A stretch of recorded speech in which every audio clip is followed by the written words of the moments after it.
Hey, y'all, Scott Horton here for WallStreetWindow.com. Mike Swanson knows his stuff. He made a killing running his own hedge fund and always gets out of the stock market before the government-generated bubbles pop, which is, by the way, what he's doing right now, selling all his stocks and betting on gold and commodities. Sign up at WallStreetWindow.com and get real-time updates from Mike on all his market moves. It's hard to know how to protect your savings and earn a good return in an economy like this. Mike Swanson can help. Follow along on paper and see for yourself. WallStreetWindow.com. Hey, y'all, Scott here. On average, how much do you think these interviews are worth to you? Of course, I've never charged for my archives in a dozen years of doing this, and I'm not about to start. But at patreon.com/Scott Horton Show, you can name your own price to help support and make sure there's still new interviews to give away. So what do you think? 2 bits? $1.50? There are usually about 80 interviews per month, I guess, so take that into account. You can also cap the amount you'd be willing to spend in case things get out of hand around here. That's patreon.com/Scott Horton Show. And thanks, y'all. All right, you guys, I'm Scott Horton. It's my show, The Scott Horton Show. Check out the archives at scotthorton.org, 4,500 something, almost. Anyway, right around there. scotthorton.org, libertarianinstitute.org, and twitter.com/Scott Horton Show. All right, on the line, I've got our good friend Dan McAdams. He, for years and years, was Ron Paul's foreign policy advisor in his congressional office. And now he runs the Ron Paul Institute for Peace and Prosperity at ronpaulinstitute.org. And he co-hosts the Liberty Report daily with Ron Paul on their YouTube channel and at the Ron Paul Liberty Report website, which you can find at ronpaullibertyreport.com. It's a really great show, almost always foreign policy stuff, and both of them real experts. Welcome back. How are you doing, Dan? Hi, Scott. Thanks for having me back. Very happy to talk with you again. And sorry, I'm asking you again to do me a favor and pick up the slack for me. I've been sick, down with the pox. Luckily, not the smallpox, just the chicken pox. But I'm all right. But anyway, so I'm back, but I missed everything that happened. I wasn't even reading. I was just watching old skate videos and stuff and sleeping. So I need to catch up. The Islamic State attacked Iran. What happened? When? What is the deal? Well, that was back on the 7th, I believe, and it was a twin attack. It was one at the shrine to the Ayatollah Khomeini and the other inside the inside the Iranian parliament. It was the first time. ISIS took credit for it right away, and it's apparently the first time that ISIS has hit Iran inside Iranian territory. So that marks kind of a departure in a way for Iran to be victim. And it's obviously been very active fighting ISIS in Syria, regardless of what Washington might claim. And the proof is in the pudding. Now they're getting hit because of it. So, I'm sure it's a very, not all American lawmakers thought it was a bad thing, but certainly many of them decried the loss of life there. Yeah. Well, talk about that for a minute. Yeah, well, there was a discrepancy. Wait, what do you mean not all? Wait, huh? Yes, I know. I was going to write about it, but it's getting a little old. But, over the weekend, Dana Rohrabacher, who can be very good on some things and take courageous stands, nevertheless has, in my view, rather a blind spot when it comes to the Middle East and other things. And certainly when it comes to non-interventionism as a philosophy. But he was in a hearing over the weekend. I think it was on anti-war, picked it up too, where he said, well, hang on a minute, ISIS was attacking the mullahs in Iran. So how is that a bad thing? So essentially, praising terrorist attacks on Iran. And I think there were Iranian civilians that were injured or killed as well. So a pretty goofy thing to say. Maybe he hadn't had his energy drinks that morning, but still, talk about foot in the mouth. I mean, hopefully we're still at a point where we're not so insane as a country when it comes to Iran. Hopefully there are still some people that say, hang on a minute, that does not sound right. You know what, though? Help me, Dan, because, I don't know. I'm a very contrary person, but I try to be contrary to myself, too, and I try to be devil's advocate as best I can. I try to be as accusatory against Iran as they deserve as best I can. Maybe I'm overlooking something, but it seems to me that their great sin in the 21st century anyway is that they tricked Richard Pearl and Paul Wolfowitz into tricking George W. Bush into overthrowing Saddam Hussein for them. But that's all. So America's in no position to complain about that. Yeah, I mean, what else have they done? What am I missing that makes Iran such a big deal? I mean, hell, even to the Saudis, even to, I mean, I guess I understand why the Sunni Iraqis hate them, but other than that, what's the big deal anyway? Yeah, I mean, it's just amazing to hear the propaganda that they're the world's #1 exporter of terrorism in the world, and all of these things. You know, they're sending troops to fight overseas. Okay, but the subtitle to that is they're fighting ISIS, which is supposed to be the enemy. You know, they're fighting in Syria. They don't attack the U.S. They don't attack our genuine interests anywhere. And as I'm hearing Ron Paul's voice in my ears, you know, they're not a perfect country. This is what he wrote in his column today. They're not a perfect country, but then again, who is? I mean, we're certainly fall far short from that, of that mark. And the fact of the matter is, you know, let's look for a country. I don't think Americans really understand this, and I'm sure your listeners do because they're smart people.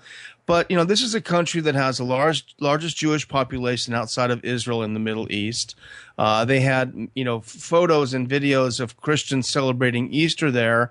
You know, try either of those two things in Saudi Arabia, our great allies. So for whatever faults it may have, and they also just had elections. Let's not forget that. So it's not to say that it's that any of us would love to live in sort of essentially a theocracy. Right. However, when you say compared to what, right, then I think that's where it gets a little bit more subtle. Well, as you said, the attack was on their parliament. Their what? Their supreme leader's house? No, their parliament.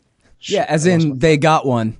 As in, you know, for all the hype about what a terrorist dictatorship the place is. Yeah, you know, it's not a temporary limited constitutional republic like us, but then again, neither is the U.S. Oh. Neither is us. Yeah. And they would say, well, you know, the candidates have to be approved by the religious council, et cetera, et cetera. Okay, that's probably not ideal, but don't we have a similar thing here? How well do third parties do? How well does any party do that challenges the duopoly and the rest of it? Sure, the whole thing. Yeah, I mean, if anyone just Google Ron Paul 2012 and see what happens to you if you run for office.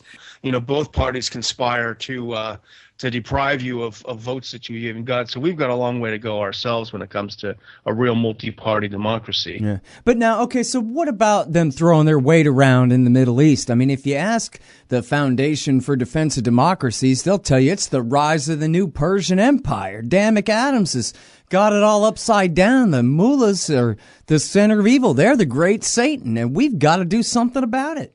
I mean, what's the truth of that? There's got to be something there.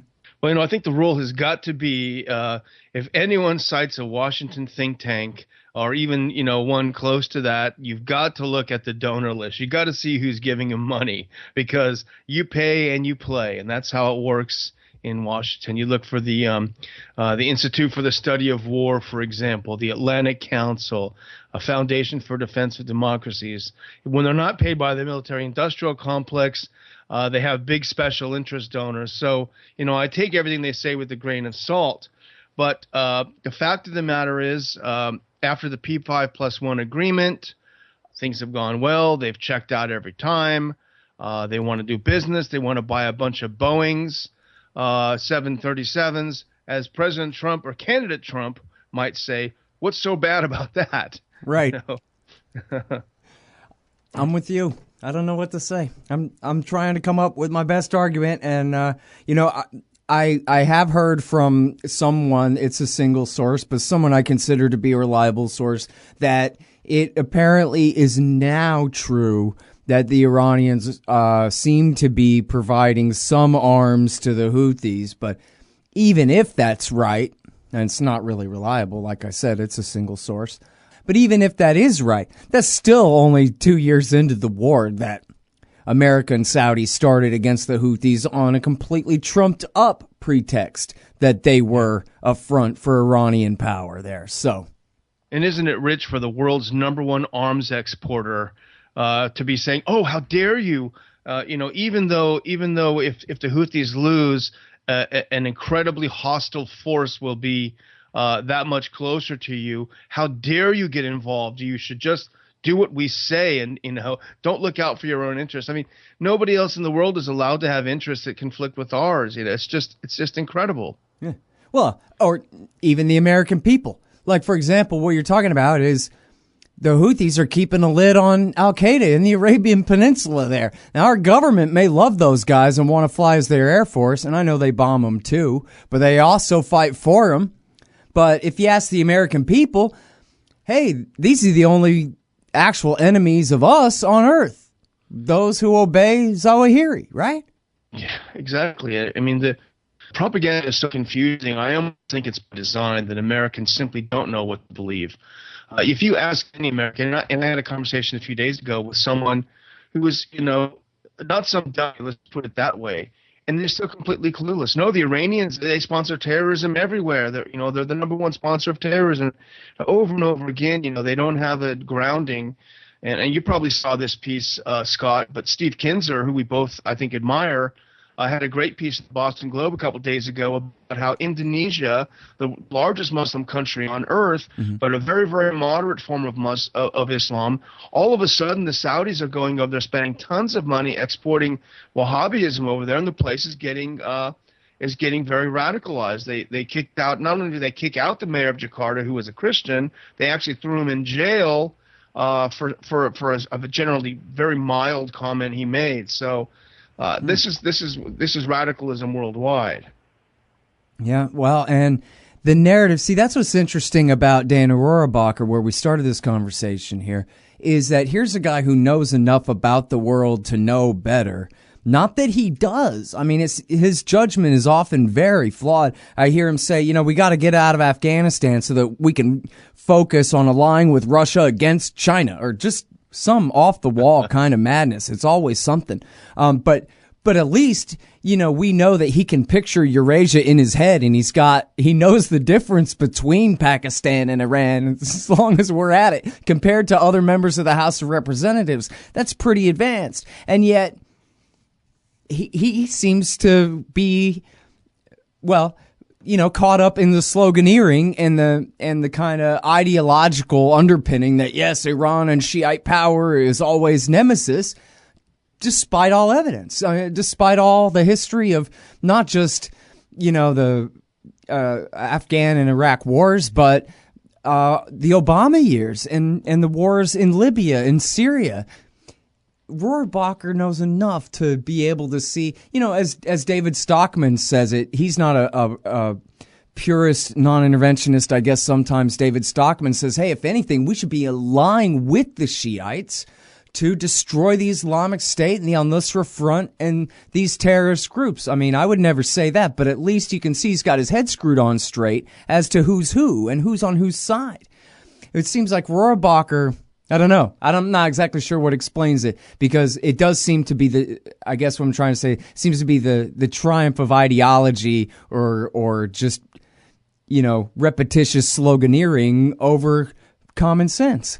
He does have a lot of knowledge. I mean, we've all seen the pictures of him over there in his mujahideen garb, right. So he's been on the ground. I mean, I think in his case, this might not sound very kind, but a little knowledge is not necessarily a thing when you're not well grounded in a philosophy. And I don't think he's grounded in philosophy.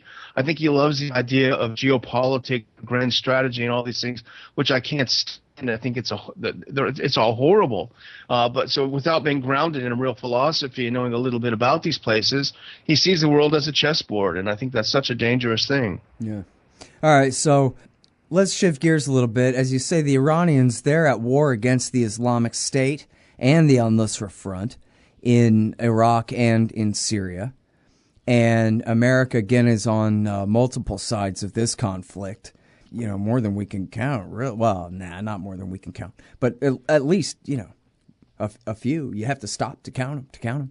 And this includes now, in the Trump years, not Barack Obama, in the Trump years, 3 different sets of strikes on Syrian government targets. Is that correct? Yeah, at least 3, yeah, absolutely. And that's coming just in the last couple of months. And as a matter of fact, last week there were 2. And it is certainly a departure. The U.S. sets up its own base there inside Syrian territory. It declares a deconfliction zone And then it says, this is a well-established deconfliction zone. And the Russians and Iranians, everyone says, really? By whom? Because we'd never heard of it before. And so here you have militias in hot pursuit of ISIS, and the U.S. takes them out, on route. And then you have Defense Secretary Mattis saying, well, these are Iran-directed troops, militias. And so he uses that to make it sound ominous. Well, let me stop you just to nail it down for certain here. These troops, whether they're, some combination of Iranian, Syrian, and Hezbollah and whatever Iranian-backed forces, I'd buy that for the sake of argument anyway. The point I want to get to is it's certain that they're engaged in battles with the Islamic State, not necessarily these or those so-called moderates or Nusra or anybody else. They're in the middle of a fight with the Islamic State, and America hits them? Yes, that's exactly what happened.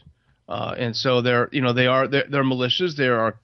They're close to they're Shia militias. They're not the Syrian Arab Army, but they're certainly de facto fighting the Syrian Arab Army's fight, and they're invited, and they're attacking the people that we say are the enemies.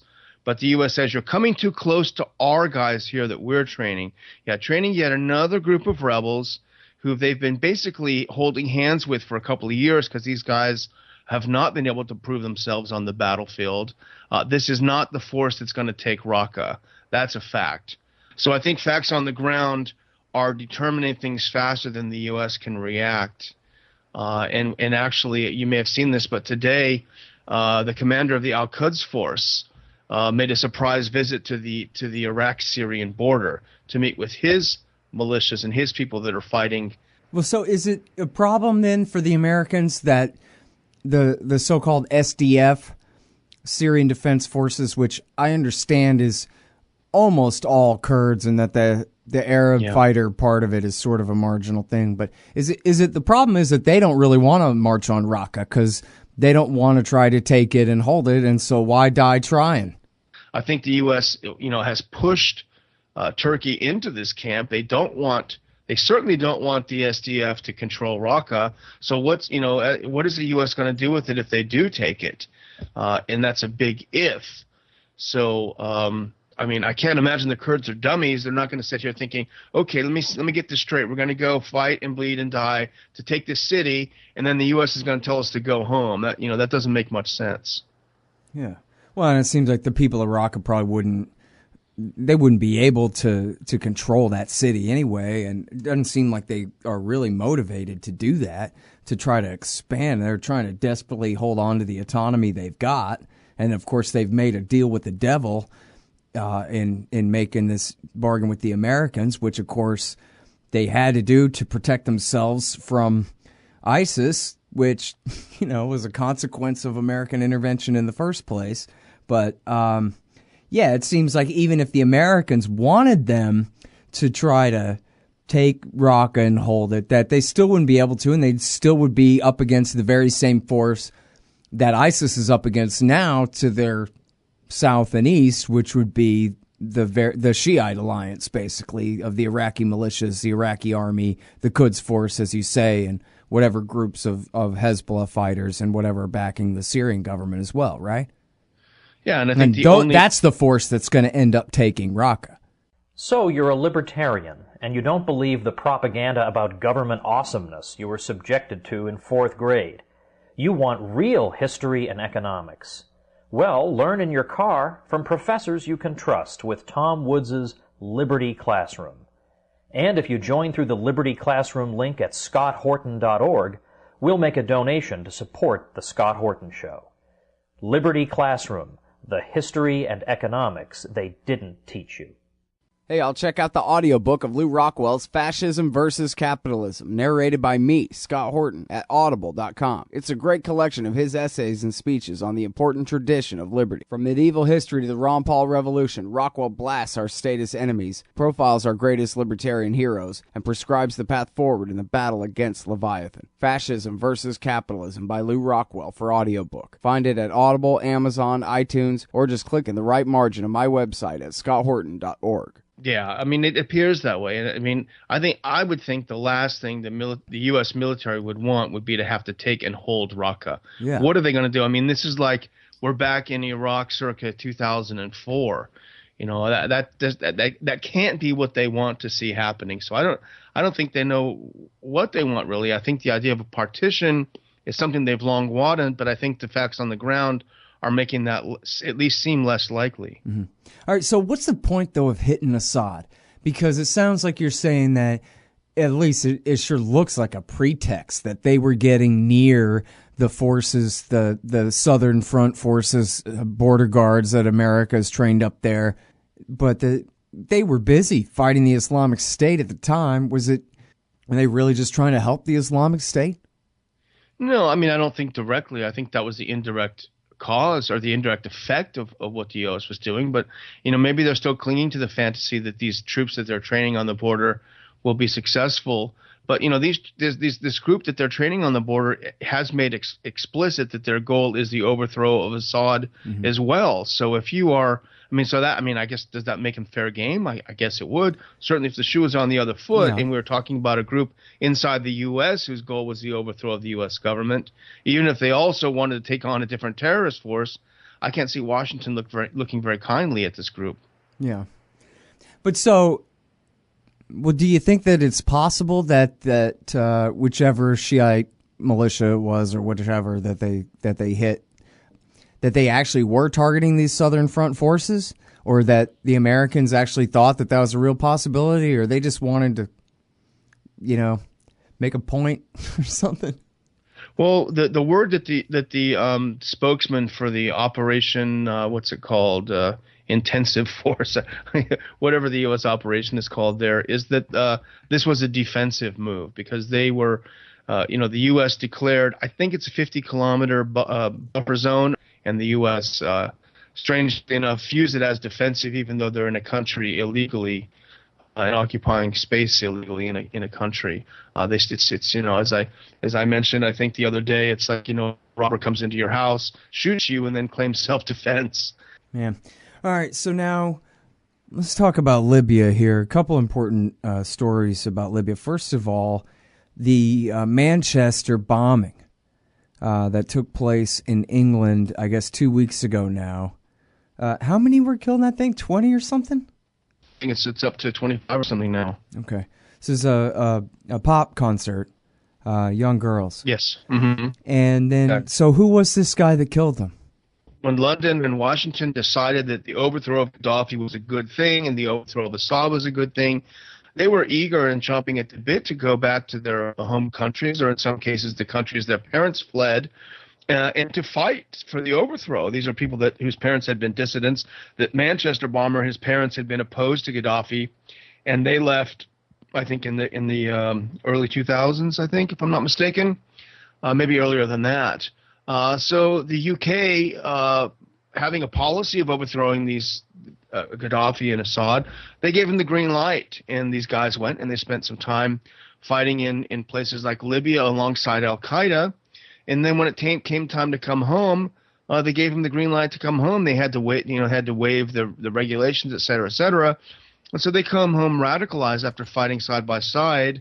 And in the case of the Manchester bomber, he I don't know necessarily fought in Libya. He was in Benghazi when it was so-called liberated. He also was in Syria, may have gotten some training there. So this is called, sow the wind, reap the whirlwind. This is foreign policy interventionism insanity in a nutshell. Yeah. I'm sorry, but told you so. And specifically you and me told them so. The archives are there.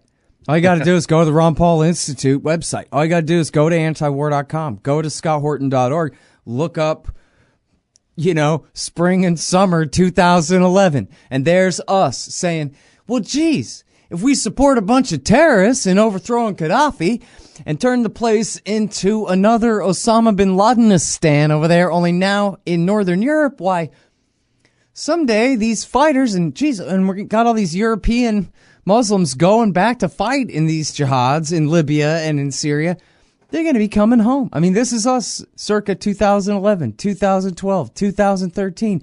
Gee whiz, Dan McAdams, this could lead to the rise of the Islamic State in eastern Syria. I know, Scott, wouldn't that be terrible? Cha-ching. Then it comes true. And then all these guys come home from fighting in Syria. They start attacking Brussels and attacking Paris, attacking in the UK. And they want to act surprised by any of this? Yeah, I mean, gee, we didn't see that coming. Yeah, and never even mind told you so in 2002 and 2003, right? But we're talking 2011 when we already saw Bush take Al-Qaeda from 400 men and grow it into 10,000. And we said, you guys want to take it from 10,000 and grow it to 50? Yeah. Why? And the Home Secretary at the time was Theresa May, interestingly enough. And what is that same Theresa May, who's now prime minister, although only by a thread now? What is her response to this attack? Well, we got to crack down on the internet. That's really the real problem. No, it's your policy, you fool. I saw her even say they had a clip going around on Twitter where she said, if human rights laws are getting in the way of protecting us from terrorism, well, then we will change those human rights laws. Like, wow, Hillary Clinton, why don't you go ahead and just say it in the worst possible way you could frame it, Yeah, it's just incredible. And she wonders why she lost. But it's also the idea of, cracking down on speech, more surveillance society, everything but looking at the foreign policy. That's the one thing they won't touch, either Washington or London or really any of our allies. So hopefully some of our allies on the continent are starting to get it. It's certainly not, wouldn't be a moment too soon. Yeah, well, I don't know. I always want to characterize it, and I never can decide whether it's more crazy or more stupid or more just evil. But anyway. or more just frustrating. Yeah, it's a mix. It's got to be. All right, now this is going to sound like it's probably a little bit nuts. Hooray, Saif Gaddafi is out of prison? Yeah, I mean, hooray. I mean, it's interesting. He's obviously neither of us support anyone anywhere, including in our own country, who seeks power. But it is interesting that he'd been held for a while. I think technically he was just being detained. He had been in prison for a few years, but as of this weekend, he's apparently free. He's gone on to the eastern part of the country. He said he may get some medical care, but he intends to come back. He was, I think, the favored son of Muammar, but he's very westernized. I think he went to the London School of Economics, so we can forgive him for that. But here you have someone who may emerge as an important figure. Apparently, that a lot of the tribes are in support of him as a figure who can bring the country together. It would be really the ultimate irony, though, wouldn't it, if all this happened for naught, and here comes Gaddafi's son to turn the place around. Yeah, well, I mean, and the reason I said yay, kind of reserved sort of a yay there, again, as you say. Huge disclaimer, nobody's supporting certainly any foreign faction. But in the scheme of things, this was the guy, right, in the groundbreaking Washington Times series by Kelly Riddell and Jeffrey Shapiro there, about how Dennis Kucinich, the congressman, and Robert Gates, the Secretary of Defense, and I don't know, would it have been Petraeus at the time at CIA? Maybe it wasn't Petraeus.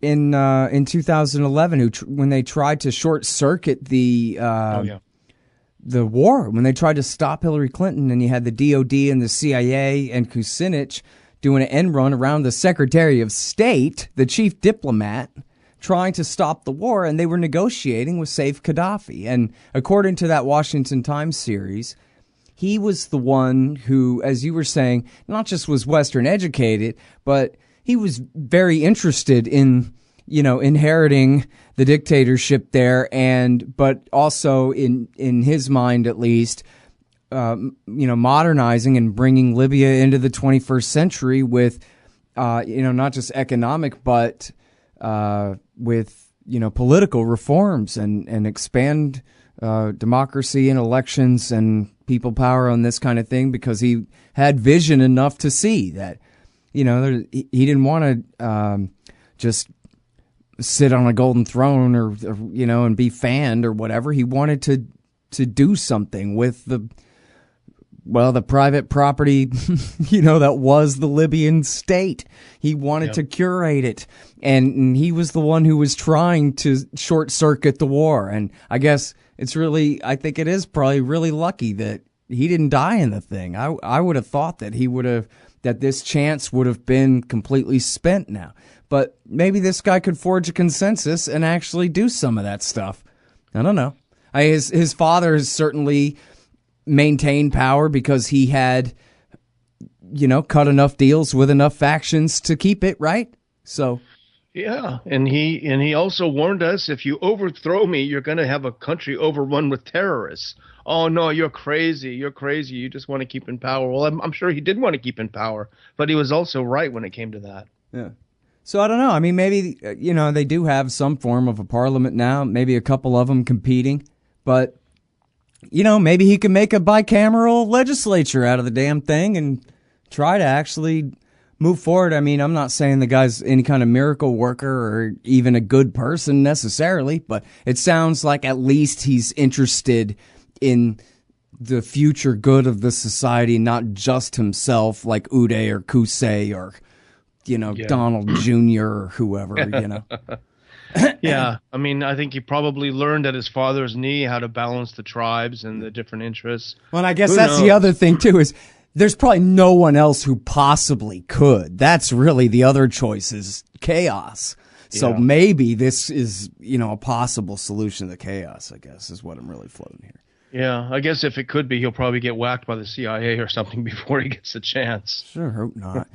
Somebody was telling me that the rumors were true, that the CIA has abandoned Haftar and really a long time ago, I guess, and that now he's cozying up to the Russians. So I've seen that, and he's also, I mean, as far as I understand, we ran a couple of pieces on it, but he's had some contacts with Saif as well. So Haftar and Saif may forge some kind of an agreement. That remains to be seen. But Haftar certainly on the ground is making some progress militarily lately. So who knows? We may finally see something happen there.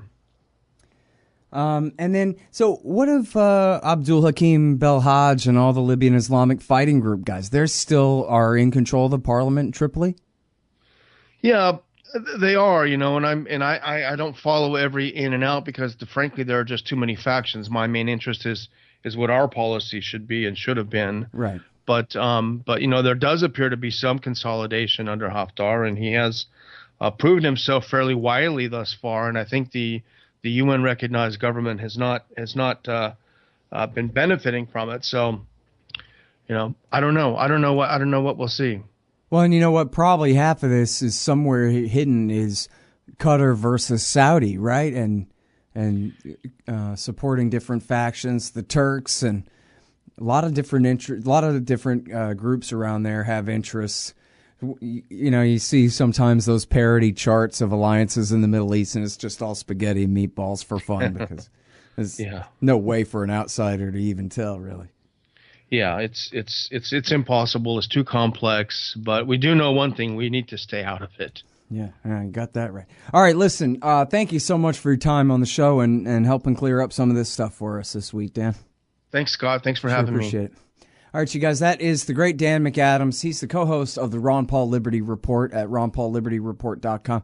He runs the Ron Paul Institute for Peace and Prosperity at ronpaulinstitute.org as well. And, you can read Ron's weekly column there and a lot of other great stuff. So really, definitely bookmark that. Check it out, ronpaulinstitute.org. I'm Scott Horton. Full archives at scotthorton.org. and at libertarianinstitute.org, and you can follow me on Twitter at Scott Horton Show. All right, thanks. Hey, Al Scott here. If you've got a band, a business, a cause, or campaign, and you need stickers to help promote, check out thebumpersticker.com at thebumpersticker.com. They digitally print with solvent ink, so you get the photo quality results of digital with the strength and durability of old-style screen printing. I'm sure glad I sold thebumpersticker.com to Rick back when. He's made a hell of a great company out of it, and there are thousands of satisfied customers who agree with me, too. Let thebumpersticker.com help you get the word out. That's thebumpersticker.com at thebumpersticker.com.